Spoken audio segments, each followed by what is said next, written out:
some people don't want to be in the gym longer. So I was gonna say, I like quick workouts. This is right. Yeah. So how much of that? So can there be a trade-off? It's not substantial. It doesn't mean you're going to not get gains. It's just that it does attenuate. If you're looking to maximize gains, we've kind of pinned 2 minutes as a good rest interval for compound movements, for like squats, rows, presses. We also do think, and this is still needs to be, we need more evidence, but that doing like bicep curls, your single joint movements, probably you can get away with resting shorter without detriment.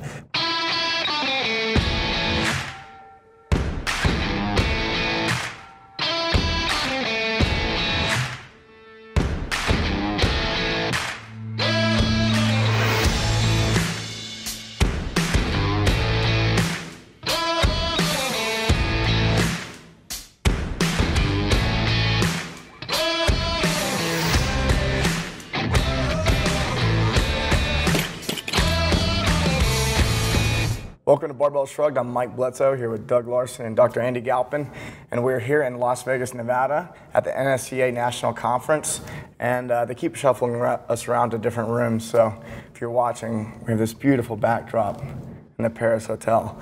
And we're here with Dr. Brad Schoenfeld.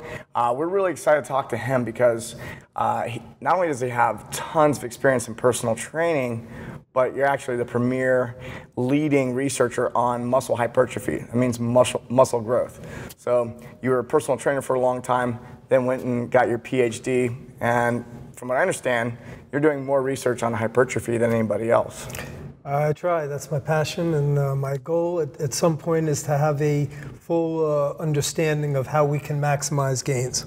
And I'll with a Z. Yeah, I'll go even further to say that those of us within the industry, it's unquestionable that Brad is the world's premier expert in all things muscle hypertrophy. So it's a real pleasure to have you on. Thank you. I'm very excited. A lot of people have ideas around how many sets, how many reps, what the rest intervals are supposed to be like, how much volume to do, what percentage of their max they should be lifting at to like achieve optimum hypertrophy, but they've never actually looked at any studies that show, is 3 sets better than 5 sets or what have you. So I'm really curious today to hear from you what the science and the research and the evidence actually shows for what is optimal for increasing muscle mass and hypertrophy. Cool. And along the same lines, one of the things that I know, one of the first things I remember noticing about what you write is the idea that can you actually add muscle mass without adding fat mass, right? Can you add lean mass, or do you have to add both, and where we go there? So I'm very interested for you to talk about that. Sure. Yeah, and the window of gains, that post-exercise anabolic window. Curious about how much that actually does make an impact. I remember reading in magazines when I was in my teens that I had 20 minutes after I worked out I had to get some protein in me and things like that, and I've been doing that ever since. So I'm curious if that's as helpful as I thought it was. One of my favorite topics. Yeah. Well, let's start there. Is there anything happening at right after you work out that you have to get a shake, or a specific type of shake? Now be careful, because you're going to break some hearts right now. So do this softly. Well, actually, the answer is somewhat it depends. There is not a clear window. Certainly it is not like your gains just fall off after 45 minutes or an hour, but certainly muscles are more sensitized post-exercise to protein intake. Now, that sensitivity has been shown to last at least 24 hours. Does that mean you could just wait 24 hours to take in your protein? Probably not. And as a matter of fact, most of the research shows not. But the research really does not also show that taking it in immediately after benefits you more than waiting an hour and a half, 2 hours. And then it starts to get fuzzy. So really what we've come up with, the working hypothesis, is that it depends on when your pre-workout meal, the extent of when you really need to take in post-exercise protein depends upon when you took in protein before you work out. And the anabolic effects of protein last somewhere around 4 to 5 hours, somewhere in there, assuming it's in a whole meal. Like if you take a whey protein shake, it's a very fast-acting protein, and that's going to oxidize quickly, and that will not last. But assuming you're eating like a steak with some potatoes or whatever, eggs with oatmeal, it will last over a period of 4 to 5 hours. That means that, let's say you're going to take in a meal 2 hours before your workout, do an hour workout, then you'd have roughly a 2-hour window. And again, it's not just a fall off. It's not a clear cut before you really start to need protein to keep your anabolism spike up.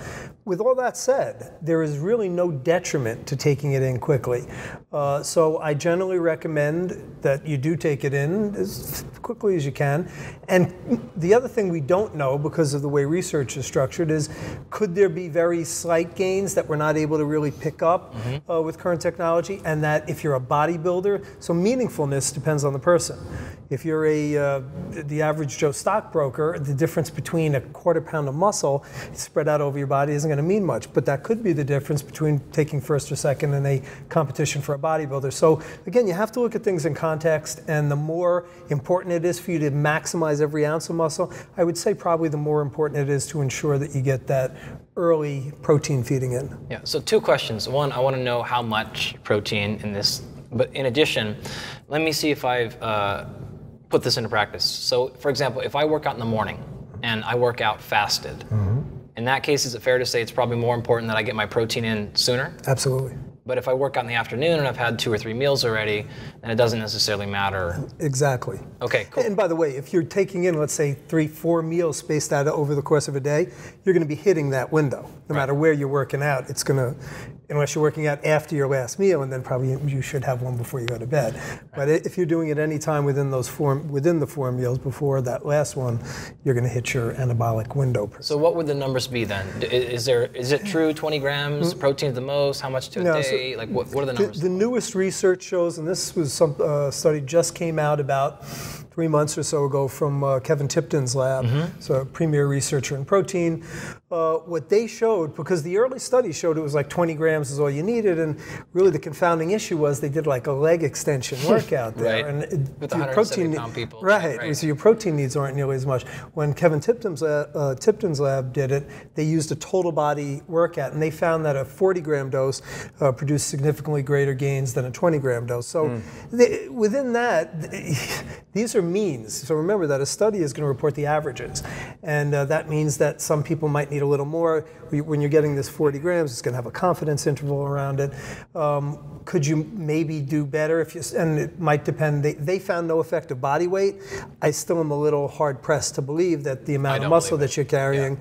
So 40 grams seems like a good overall number, but I would say someone who's heavier with more dense muscle, Brett Contreras, if you will, he probably might want to go up to 50 grams. So these are all things that there's no research gives you guidelines, but it's not going to tell you exactly what to do, and certainly you can't have a cookie cutter prescription that's going to work for everyone. Well, in this case, we're talking about protein, and that's a very broad subject in itself. Are there types of proteins?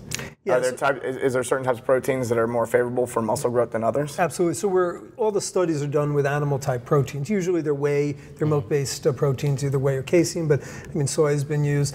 A vegetable protein, now soy is a higher quality vegetable protein, but it's still lower quality than some of the animal-based proteins. If you're taking an animal-based protein, there's going to be no issues. If you're with vegetable-based proteins, then you have to start to get into combining foods properly.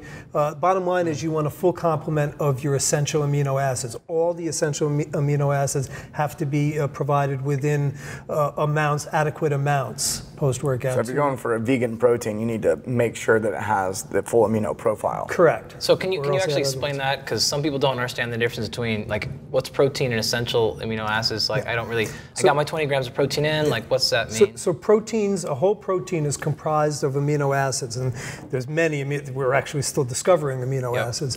But there's 8 or 9 essential amino acids, depending upon histidine is sometimes considered conditionally essential. But anyway, I don't want to get too technical there. But the point is that there are certain amino acids that are essential, meaning they cannot be made from other amino acids. Your body can't make them. Your body can't, right. Your body cannot make them from other aminos. And that means that you need to get them from foods. When you take in these essential amino acids, the other amino acids can be made within your body endogenously from the essentials. So assuming you have these essentials, that really is what is important. There is also something called a leucine trigger. So leucine is one of your essential amino acids, and that is thought, and there's pretty good evidence of this, that it kickstarts kickstarts the muscle building process, and that if your leucine levels are low or lower than what is adequate within that dose, then you're not going to have full muscle protein synthesis. So any good quality protein is going to have adequate leucine, assuming you're taking in the right dose. Whey is replete in it, and so is casein. So are there benefits to doing a BCAA in that case?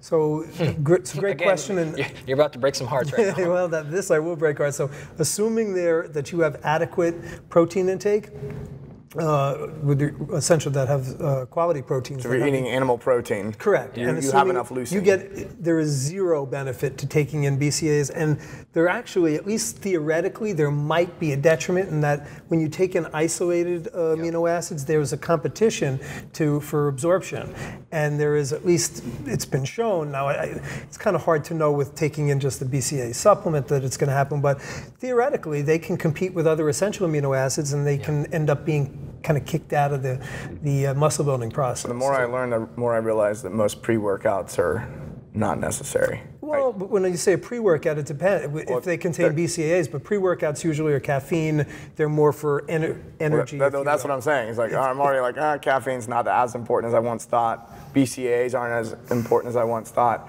I'm starting to believe that the pre-workouts are I would fading. disagree and say that caffeine is a very well studied ergogenic aid. That it will, now it depends on the person too, so it's always going to be, it depends.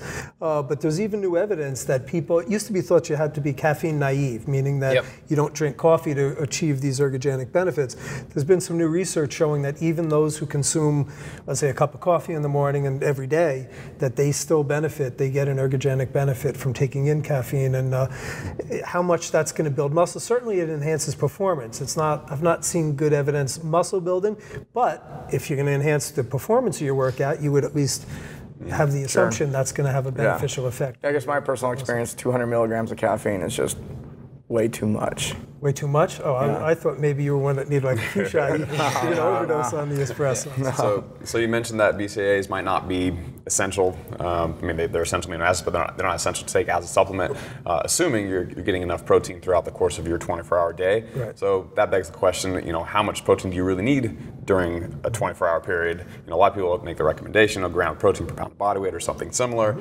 Is there any science that backs a claim like that? I'm glad you asked. So just collaborated on a study, was just published this week with Stuart Phillips' lab out of McMaster. They spearheaded this systematic review and meta-analysis, and we did meta-regression with it. And my colleagues, Alan Aragon, Eric Helms, really good scientists, James Krieger were also on it. So what we found, this is the largest meta-analysis of its kind. We had, I think there was a total of over 40 studies that were factored into this, that 1.6 grams per kilogram of body weight was the average, was considered sufficient, the average daily intake. However, here's the but. When you actually read, don't just read the abstract and you read the whole study. There's something called a confidence interval, a 95% confidence interval, which is, again, without trying to get too scientific or statistically scientific here, it gives you the range of values of all the subjects that you're going to, of all the studies within this. And in a single study, it would be within the subjects. Experiences that they'll have, the responses, and the higher confidence interval was 2.2 grams per kilogram, which is 1 gram per pound of body weight. So again, as I said before, no detriment to taking in post-workout protein immediately versus delaying it. Certainly no detriment to taking in extra protein. It's not going to make you go into kidney failure or anything.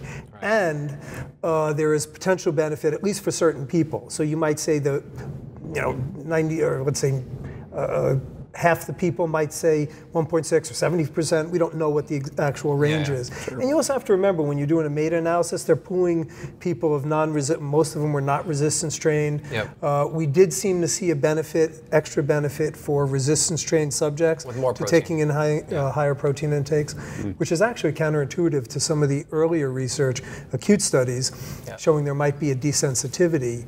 So anyway, just a lot of interesting data from this, but I think the take home is that taking in roughly 1 gram per pound of body weight is the sensible thing if your goal is to maximize gains.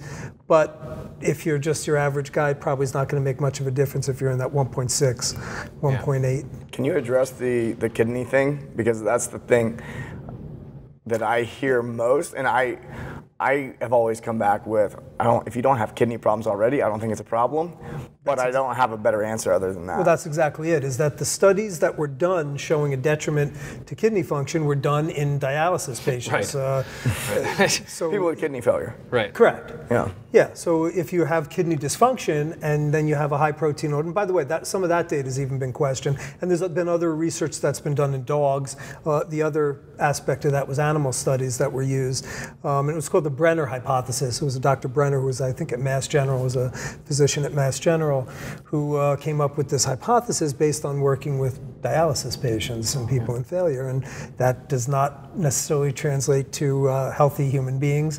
And some good work out of Joey Antonio's lab out of Nova in Fort Lauderdale, showing that even with very high protein intakes, there were no markers. He did blood markers after, I think it was 6 months or a year of very high. He was talking like 4 grams per kilogram. Yeah, so like very really high high protein intakes. Wow. Yeah. And it was a very long term. Well, I think it was 6 months, right? Yeah, relative to 6 And some weeks. people also, of course, are going to say, well, if you extrapolate over 20 years, 6 months is nothing. You need to, well, Yeah, but that's very long for where we're at, standard-wise. right. Yeah. Exactly.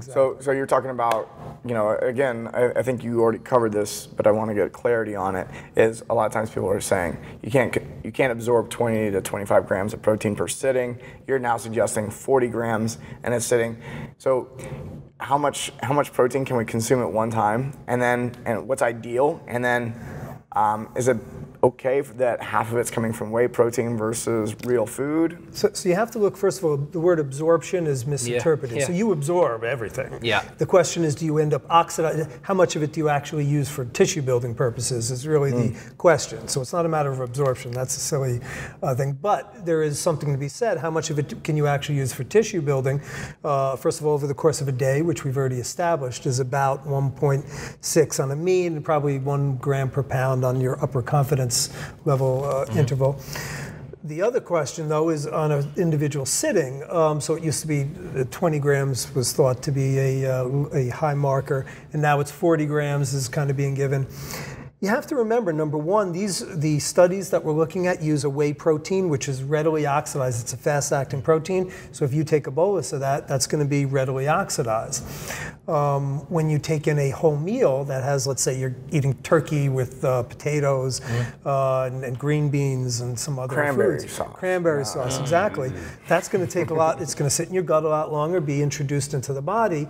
So the assimilation is going to be different in the way your body then uses it. If you get a quick bolus that your body can't use, like of whey, it can get oxidized quickly. And the other side of the coin is, it's not just about the synthetic muscle protein synthesis. It's two sides of the equation. So we also have to look at breakdown. And there's Muscle been breakdown. right. And there was a study out of Wolf's lab, Robert Wolf, fairly recently, that showed that a 70-gram bolus, it actually had somewhat even greater effects than a 40-gram bolus on protein synthesis, but it was small. But it had much greater effects on the protein breakdown. Now, some people will also say, and it has been questioned, that it's not muscle breakdown, that it's your whole body breakdown and gut breakdown. It's mostly coming from the gut, but there is evidence that the proteins in the gut that have been broken down can be reabsorbed and be utilized for tissue building purposes. So these are all things we don't know much about. It's hard. There's been some studies that have shown that taking protein as a large bolus basically gives you the same results as splitting it up. There's been other studies that have counteracted that. My general, at this point, because of the discrepancies in research, my general thought at this point is that if you're going to spread out protein and take roughly evenly over 3 meals, so let's say you're a 180-pound guy, you're going to take in 180 grams of protein a day. If you do 3 60-gram boluses versus 6 30-gram boluses, it's not going to make any difference. Okay, and so I don't really need whey in that case. Like No. If say whey doesn't agree with me for whatever reason.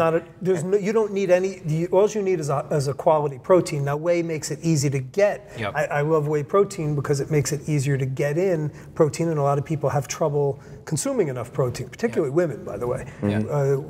Deficiencies in protein intake are predominant in women, even more than men. But even with men, a lot of them find it hard to take in enough protein. I've done, God knows how many studies that have used. We use MyFitnessPal to track dietary intake, and we're always seeing very small or large differences in what they should be taking in. They'll be at like 1.2. These are resistance trained subjects too, who should be knowing better. What about a beef isolate powder versus a whey protein? Beef is, again, if it's an animal protein, I think all that is noise. Gotcha. Now, you keep using this term, and I just want you to clarify quickly, quality protein. Now, you are using that synonymously with complete protein, or is that something different? Correct. And then so the quality has to do with the complete intake of amino acids. So does it have all those essential amino acids in there? Right. So you get your total protein. Complete complement of amino acids. This is where I think, Mike, you were talking about earlier. One of the problems with other forms of protein is you may get your, say, 20 grams in, but it may not have all those essential amino acids, and that is even arguably more important if we're talking about maximizing growth, right? In fact, we have a number for how many grams of the essential amino acids you actually want to get to, right? And some would actually argue that number is more important than the total protein content, right? It is, but if you're taking in a complete meat protein, then it's moot. Yeah, because that's gonna. I get asked a lot. A lot of people are adopting vegan lifestyles and whatnot, and a question I get is, how much of this do I need? And I've looked at vegan bottles and looked at those proteins, and they actually look pretty good on amino profiles.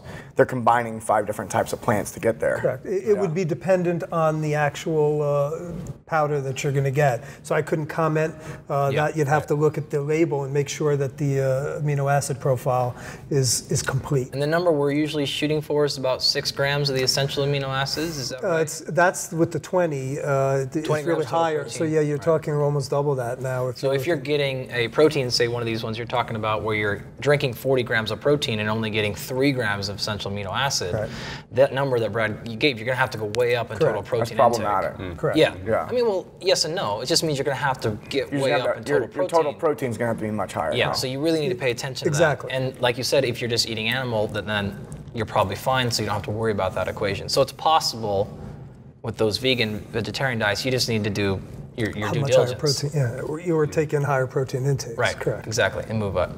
Okay.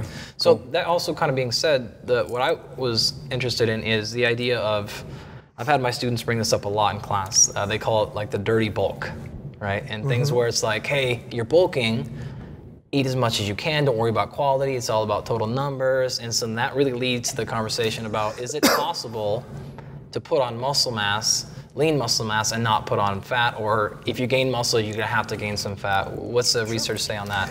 So it is absolutely possible to recompense your body, that body recomposition. Yep.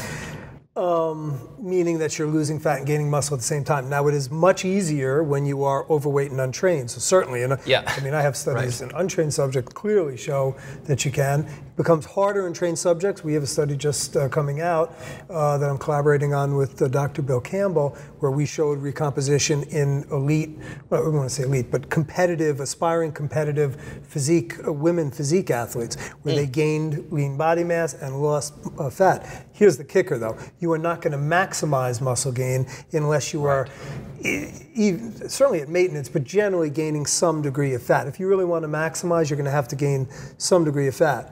I would say that the dirty bulk, where you're just eating everything, is counterproductive, because you will gain more muscle, but then you're going to want to bring it back down, and you're going to lose.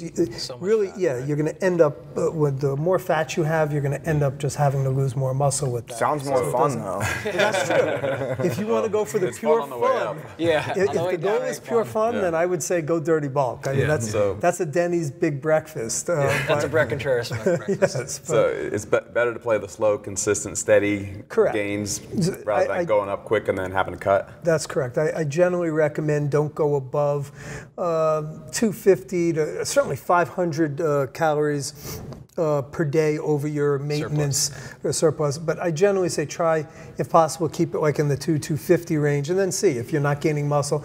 That's going to be an individual. I can give general recommendations, but some people, even at 200 calories, they're just not gaining muscle.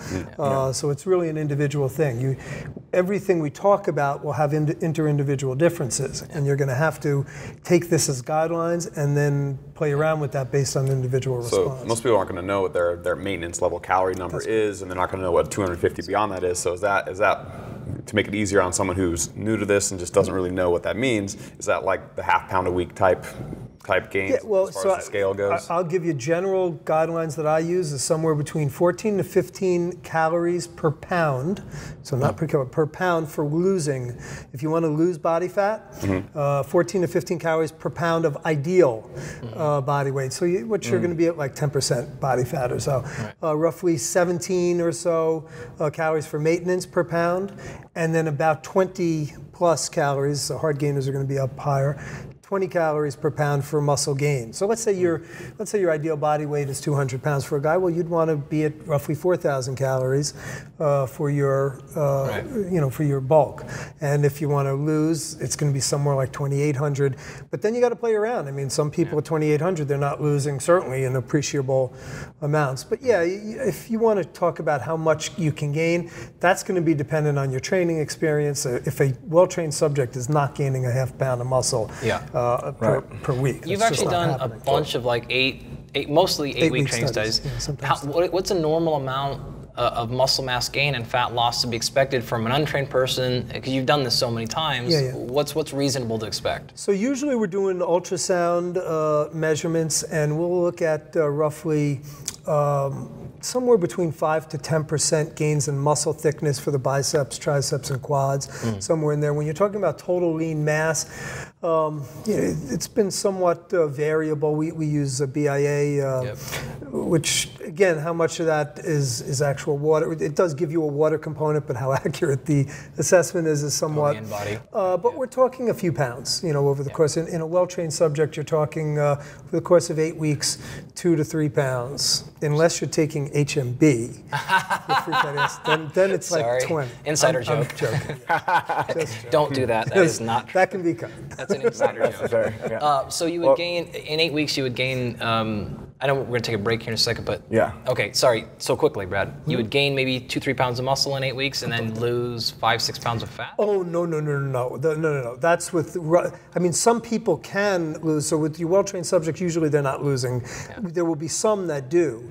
But again, because we're talking about averages, so you're going to have some that are gaining 5-6 pounds. Generally, they're the ones that are not losing any fat. And then if you're at the lower end, they might be losing fat. So no. Usually their body weight is staying roughly their body weight is actually increasing a little, so they're not losing any fat. They're just gaining some mass, or sometimes they're even gaining a little fat. So those are all things, but it's generally either stable as far as their fat mass or a slight increase in fat mass that we're seeing. Awesome. Yeah, thanks for filling us in on everything nutrition. I want to get in the second half. Absolutely. I want to get into that, talk about training. Absolutely. Yeah. All right, we're back with Brad Schoenfeld here in Vegas at the NSCA conference, talking about muscle hypertrophy. That's putting on gains. With a Z. With a Z, absolutely. I don't think our audience knows it any other way.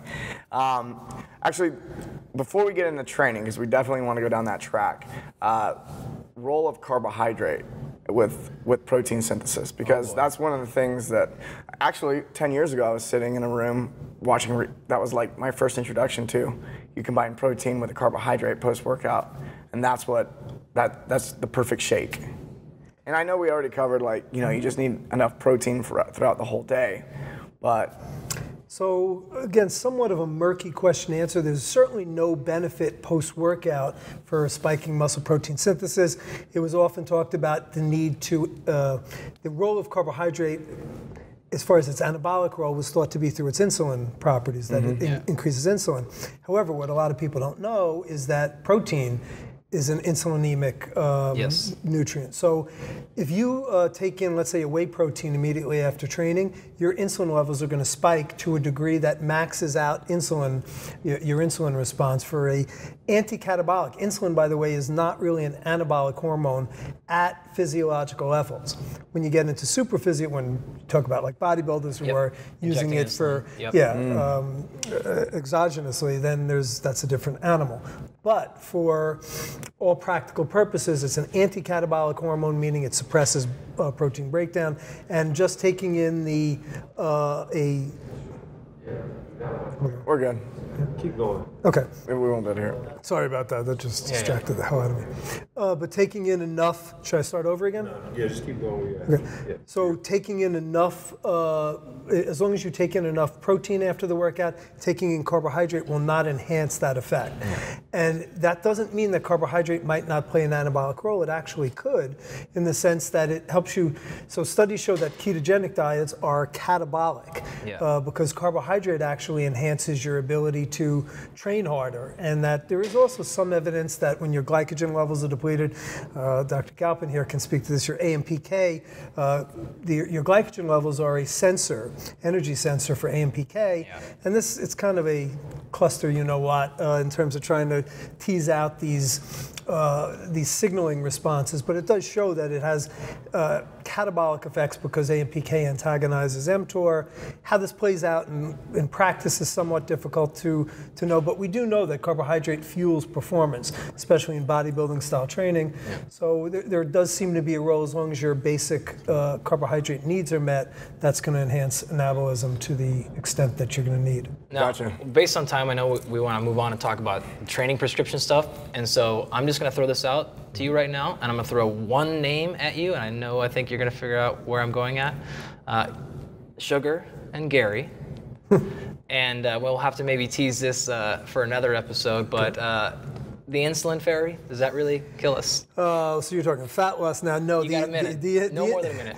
The insulin fairy is there is no evidence that insulin is the evil hormonal driver of fat accretion. And actually what the studies do show, it's total energy balance and total protein intake that are going to be the main drivers of whether you're body comp. Right, whether if you're gaining fat mass or losing fat mass.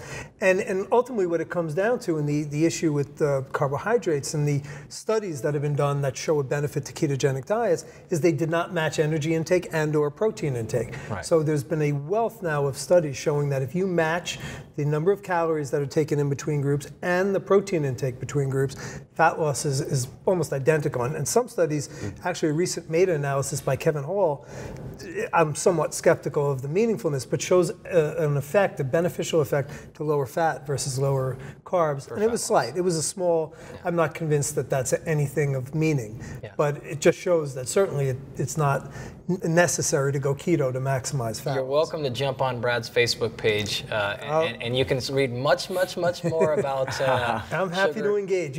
If anyone can come to me and show me, I'm always willing to change my opinion. You come and show me controlled studies, because these were metabolic ward studies, by the way, in the Kevin Hall meta-analysis. He looked only at fully controlled feeding studies that went into metabolic wards where they gave them the food physically. It wasn't just self-report and said, I ate chicken and rice when they're scarfing down Doritos. So anyway, these are really controlled studies, and there's zero evidence I've seen that would show any benefit to a ketogenic. It doesn't mean ketogenic diet's bad also, or at least for fat loss.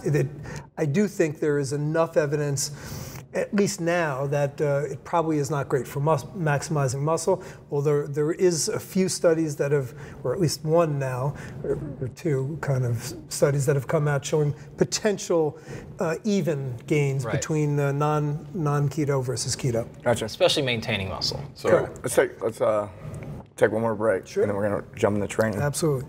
All right, and we're back. Dr. Brad Schoenfeld again. The things here at the conference just keep changing. Things have changed. Things have changed. Yeah, people keep coming. Well, have been coming in, breaking things down. So the world is falling down around us, and we're still talking about muscle hypertrophy. Well, we got enough protein, so it's not breaking down in me. That's right. That's right. It's crumbling. Not in those pecs. So let's dig into training. I think it's commonly, I grew up going, okay, between, 8 and 12 reps, do 3 sets one week, 4 sets the next week, 5 sets, and that was kind of it. That's what we knew. Is that accurate? No, it's a lot more complex than that. And when you say is it accurate, is that going to make gains for you? Yeah, I mean, it will. Is that going to maximize gains? No, probably not. So what we found, there's the old hypertrophy rep range and bodybuilding style workout, much of what we thought has been challenged. So number one, well, some of it has been actually supported now by data, like the higher volumes. We actually published a meta-analysis earlier this year showing a clear, what's called a dose-response relationship. So as the dose goes up of volume, so does the hypertrophy. So the more reps you can get in, the more sets you can get in for the week, the more you're going to gain. Well, up to a certain point. So there's a threshold. It's not, the dose response is not forever. So, but what we showed was that 4 sets or less per week got around 5% muscle gains over the course of the study. 5 to 9 sets per week per muscle, this is a per muscle per week, got about 7%, and then when you went up to 10 plus, it was around 10% gain. So roughly double the gains at 10 plus sets per week versus 4 or less sets per muscle per week. So there's a clear dose-response relationship. There is also, it's clear that that won't keep going up in a stepwise linear fashion like that. I figured that out. I've been training for 20 years. You're smaller now than you've ever been. But so at some point that's going to level off. We were not able to establish anything above 10. So could it be 15? We don't know. Yeah. Could 10 be the threshold? Could more be the threshold? But at some point it's going to level off. And at some point, certainly there'll be an overtraining response where you just keep training. If you're training, if you spend 8 hours in the gym every day, we know that there's going to be an overtraining response. Andy's done some work on that. Yep. So within that, it gives me the hypothesis that there's a benefit towards pushing the body towards an overreaching without delving into overtraining, and that would be periodizing volume over time where you're doing graded increases, let's say doing 8 sets per week, or let's say 10, whatever, 8 sets per week 1 month, and going up to 12 and 15, something like that. And it would be different for everyone. These are averages, so some people might need less, some people might need more. I can't give an exact number, but where you're actually just looking on an individual basis to push that volume response over time. So that's volume. What about reps per set? Reps per set, it used to be thought there was that hypertrophy range of 8 to 12, clearly debunked, in the sense on a whole muscle level at least, clearly debunked. We have hard data now, and we have a meta-analysis and review showing really no differences between 65% and above of intensity of percent 1RM versus 60% and below. So your lightweights, 20 to 30 reps versus your 8 to 12 reps versus your 3 to 5 reps, zero difference. As long as you have roughly, as long as you hit a volume threshold, you're going to get roughly equal gains on a whole muscle level. There is some evidence, I wanted to hopefully one day get with Andy and look at a fiber type response, but there is some evidence, particularly out of Russia. They now have, I think, 5 studies that I've seen showing that the higher reps seem to target hypertrophy in the type 1 fibers, and that the moderate to lower reps seem to target hypertrophy in the type 2 What is the fibers. range of higher reps?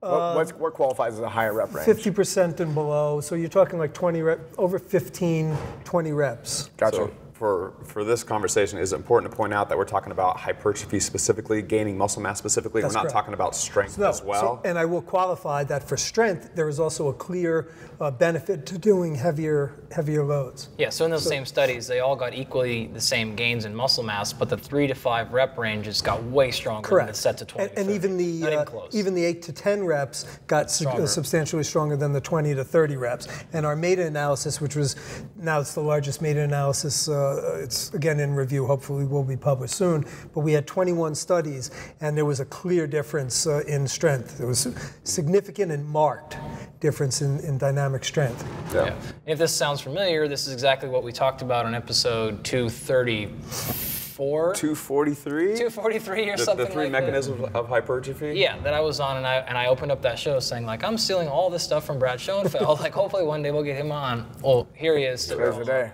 So I'm glad I didn't screw too much of that up, because I think that's what I said in that episode before. But so that was total volume reps. And we got rest intervals, so we actually now have shown that somewhat longer rest. It used to be thought resting shorter because it would elevate hormonal levels, like your acute anabolic hormonal response, which really has not been shown.